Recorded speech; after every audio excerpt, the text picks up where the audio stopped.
Yo, what's up everyone? Welcome back to another video. It's that time of the year again. Time to make my new NBA season predictions for the 2022-2023 NBA season. Let's hop right to it. Let's start with the Eastern Conference. The number one team in the Eastern Conference, the team that I think will have the best record in the Eastern Conference, is the Brooklyn Nets. And I know this one sounds a little bit weird, especially after the last few seasons. They're a failed super team, but I think this year they're going to bounce back. As long as Kevin Durant's healthy, Kyrie's going out playing in all these games, Ben Simmons returns back, I think they're going to be a pretty good team in the Eastern Conference this year. And then at number 2 in the Eastern Conference, I think the Milwaukee Bucks are going to get that second spot. They've always been a really good team, and it's always been a one-man show there with Giannis. Chris Middleton's also been good, Jrue Holiday. I think they have enough experience at this point. They've won a championship. I think they're going to be a pretty good team in the Eastern Conference. Next up, I have my favorite team, the Boston Celtics, at number 3. I think they're going to be a really good team this year. I would actually have them at number 1 or number 2, but 1, I'm trying to be unbiased, and 2, Ime Udoka is out for the entire season, so kind of makes me a little bit worried as a Celtics fan, so that's why I have them there. Alright, next up, I have the Chicago Bulls. I'm a little bit, not 100% sure about this one, even after a week of the NBA season. These were all my predictions before that, but I'm still sticking with it. But I don't know. I feel like the Bulls, they're a stacked team, but I have a bad feeling about them this year. Last year, I had them going to the NBA Finals, and they underachieved, so I guess we'll have to watch and see what happens. So, kind of looking back, I feel like I could switch Philadelphia and Chicago out. I have Philadelphia at 5. I think that's another solid spot for them. I feel like Joel Embiid and James Harden are going to have some really good chemistry this year, and it's going to contribute to success within the team. And then at the 6th seed, I have the Miami Heat, and I know a lot of people are going to be really triggered about this one. And I just feel like Miami, they just have a really old team. It's just full of veterans. Tyler Herro, he's coming off the bench for them, I'm pretty sure. I don't feel very confident, especially with the East being stacked how it is now. I just don't think they're going to be very successful this year. Okay, and then next up, I have the Atlanta Hawks fighting for the first play-in spot. And I feel actually pretty bad about putting them this low, but especially since DeJounte Murray is such a great pickup, I think they're going to be a really good team. I don't know, it's just the East is very stacked this year. That's why I had them here. And it's basically the same thing with the Cleveland Cavaliers as well. They're just Donovan Mitchell. He's going to help them out so much, and they were already such a good team. But it's just the East is so stacked this year, I don't even know what to expect. If I could bring one team down, maybe it would be the Chicago Bulls.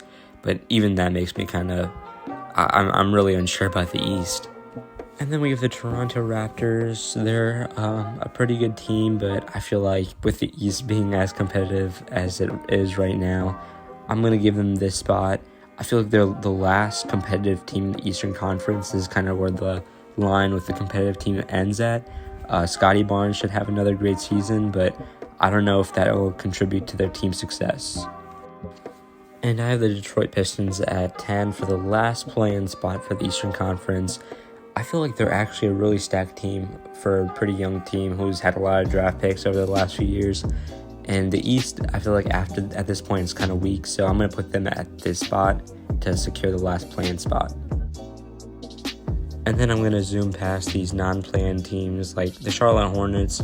It's just a one-man show with LaMelo Ball.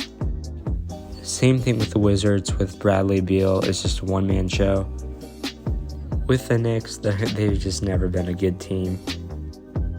The Indiana Pacers, they fell off really hard, but I feel like they should make that trade for Russell Westbrook, and that could actually be a win-win trade for both the Lakers and the Pacers. And I think the Orlando Magic are going to be the worst team in the Eastern Conference, and they're going to be trying to aim for a high lottery pick just like last year. And now let's move on to the Western Conference.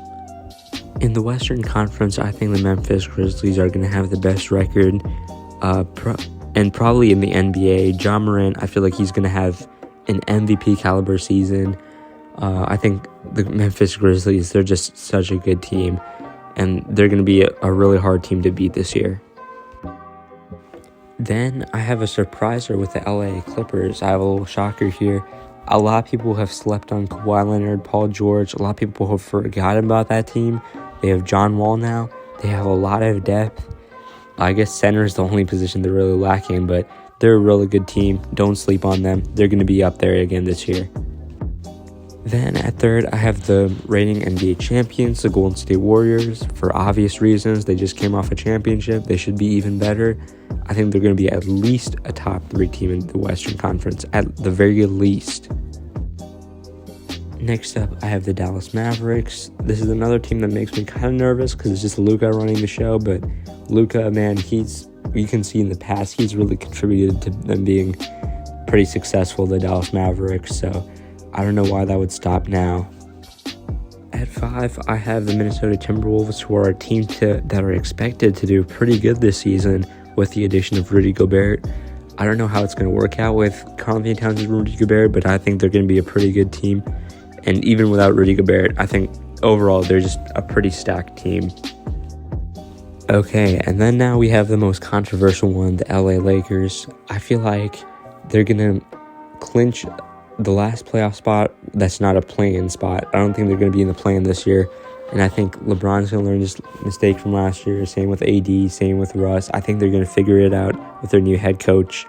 And I think it's pretty reasonable for them to say maybe like the 6th spot in the Western Conference. Okay, and then this one was a really tough one. The Denver Nuggets, I felt like putting them at like 3 or 4. But then I'm going to put them at the first play-in spot at 7. It's just, there's a lot of things that make me worry if Jamal Murray is going to come back fully healthy. Because if he does, I think they could be a top 4 team in the Western Conference. Next up, I have the New Orleans Pelicans. Also, another team I'm very unsure about. Zion, I don't know if he's going to stay healthy or not. That's going to be a big question of this year. They still have Brandon Ingram, who's another star. They're a team that I don't know what to expect from them. Okay, and then this is probably going to be the biggest shocker of the entire video. The Phoenix Suns being at number 9. And it's just that I feel like Chris Paul, he's getting old. I don't think he's going to be the same player this year. Devin Booker, I don't know. They're giving off a bad vibe. DeAndre Ayton looks like he's not even trying anymore. I don't think they're going to do that well this season. I'm also going to start kind of speeding up here with those last play-in spots and the non-playoff teams, the Portland Trail Blazers. They still have Dame, but they're kind of like rebuilding that team a little bit around him. And then you have the Kings, who are a really good team on paper with Sabonis and Fox, but I mean, I guess it's just not been contributing to team success, so I'm going to have them here. The Oklahoma City Thunder they actually have a solid young team right now, and they're building on more to it, and I kind of like the direction they're heading right now. The Utah Jazz, I feel like they're not going to be the same without Rudy Gobert and Donovan Mitchell. So far, they've been proving me wrong. I'm going to keep my ranking for now. I'm going to keep my word. I think it's just a fluke, but I'm going to have them at this spot. And then these next 2 teams, I think, are some of the worst teams in the NBA, with the Houston Rockets and the San Antonio Spurs. I think the Spurs are just absolutely garbage now without DeJounte Murray. The only thing that makes me a little bit unsure is maybe Greg Popovich. Maybe he's a good coach and he gets some wins this year. I think they might be one of the worst teams in NBA history this year. They're really going to be tanking for Wembanyama. I know it. And lastly, I just want to briefly include that I feel like my NBA championship prediction is, I think the LA Clippers are going to win the NBA championship in 6 games against the Brooklyn Nets. I think Kawhi Leonard is once again going to get another laugh. Paul George is going to get a ring. I think they're a really scary team this year, and I think people are forgetting about them. Comment down in the comment section who you think is going to win the NBA championship this year. And I'm going to make a separate video with my NBA MVP predictions. So thanks for watching, guys. Don't forget to like and subscribe, and I'll see you in my next video.